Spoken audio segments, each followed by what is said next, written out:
Hello, నమస్తే అండి. ఎవరు మాట్లాడుతున్నారు? నమస్తే మేడం. మీ పేరు చెప్పండి అమ్మా. నా పేరు స్వాతి మేడం.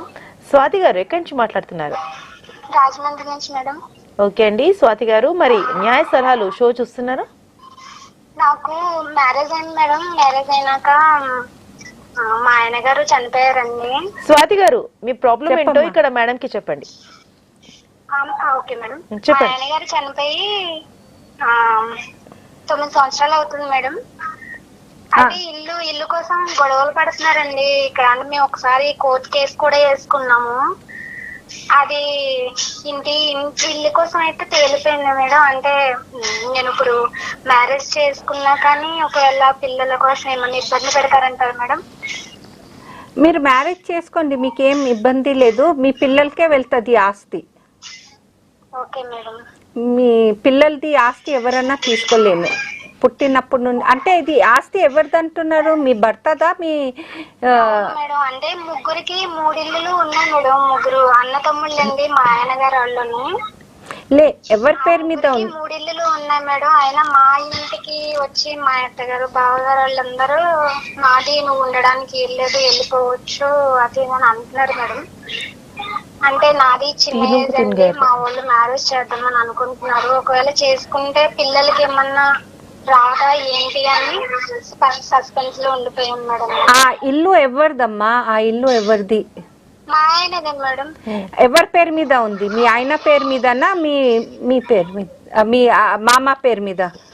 మీ అత్త మామ? ఆయన గారి పేరు మీదే ఉంది మేడం. మాదండి. మీ ఆయన పేరు మీదనే ఉందా? అవును మేడం.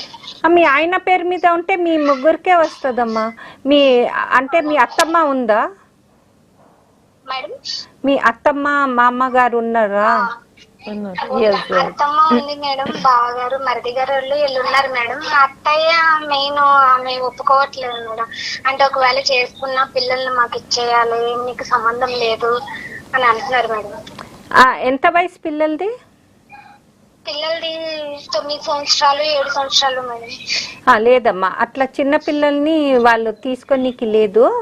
అంటే లా కింద పిల్లలు మీ దగ్గరే ఉంటుంది. మీరు కోర్టులో అడిగితే మీకే ఇస్తాడు పిల్లలు. మీరు పెళ్లి చేసుకున్న తర్వాత కూడా మళ్ళీ మీ భర్త ఒప్పుకోవాలి ఈ పిల్లలకి తీసుకునికి. పిల్లల్ని చూసుకుంటాను, చూస్తాను, నా పిల్లల్లా చూసుకుంటాను అని చెప్తున్నారండి. ఆ నమ్మకంతో ఒకవేళ నా పిల్లల్ని చూసుకుంటారు కదా అని నేను ఒప్పుకుంటున్నాను. అది డిసైడ్ చేసేది మళ్ళా కోర్టులోనే అండి. కోర్టులో మళ్ళా మీరు లీగల్ గార్డియన్ కింద వేసుకోవాలి. అది పెద్ద ప్రొసీజర్ మాత్రం ఉన్నాయి. కాబట్టి మళ్ళీ మీ అత్త వాళ్ళ దగ్గర మీ అత్తమ్మ తప్పు ఎవరు లేరులే మీ పిల్లల్ని చూడడానికి. ఎవరు లేరు మేడం. మళ్ళా మీరే ఉన్నాయని అది కోర్టులో చేయండి. లేదంటే మీ పిల్లల్ని మీ భర్తకి అది కోర్టులో చెప్పాలి. మా భర్త పిల్లలకి చూసుకుంటున్నాడు, మేము తీసుకుంటా, ఇట్లా పెళ్లి చేసుకుంటా అని చెప్పవచ్చు. కోర్టులో చెప్పి గార్డియన్ కింద మళ్ళీ మీ భర్తని గార్డియన్ కింద ఇవ్వచ్చు అట్లా.